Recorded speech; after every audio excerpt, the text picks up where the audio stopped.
Warning: the Aboriginal and Torres Strait Islanders should be aware that this video will contain images of dead persons. I would like to respectfully acknowledge the Yugambeh people, who are the traditional custodians and first people of the land on which we stand. I would like to pay my respects to the elders past and present, and I would like to extend my respect to the Aboriginal and Torres Strait Islander people, colleagues and students who are present today. My journey through life in Australia has exposed me to many experiences that are unique. When I first came here in 1972, it was a very different country. Sydney had few buildings over 3 stories, and walking around the city was like being in an English town.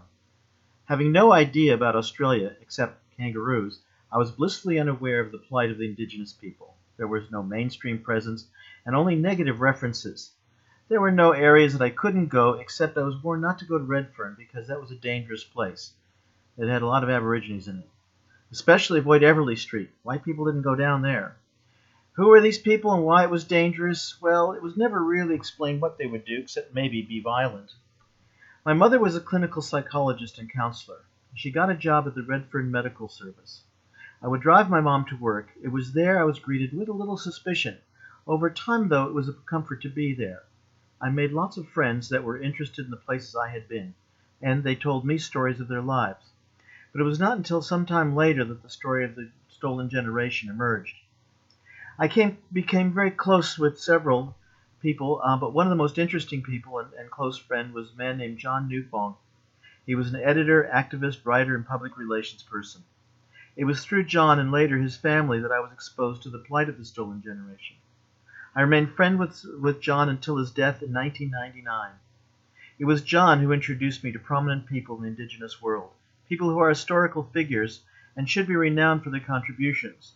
Shirley Colleen Smith, better known as Mum Shirl, was one of the founders of the Aboriginal Medical Service and a female elder, and she was definitely a force to be reckoned with. Over 40 years have gone by, and I can see that there are some mainstream changes.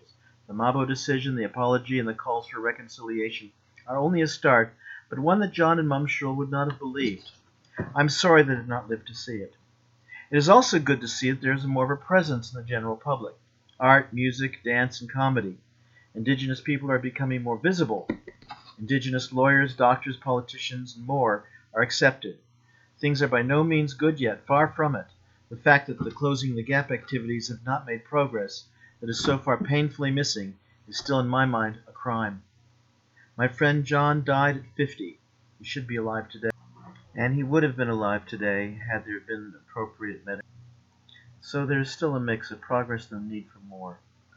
Non-Indigenous Australia still finds it hard, if not impossible, to accept that there was an invasion of this land, and not just simply a settlement of an empty land. In my mind, Australia Day should be moved to the 1st of January to celebrate Federation, a time for all Australians to be together. We are one, we are many.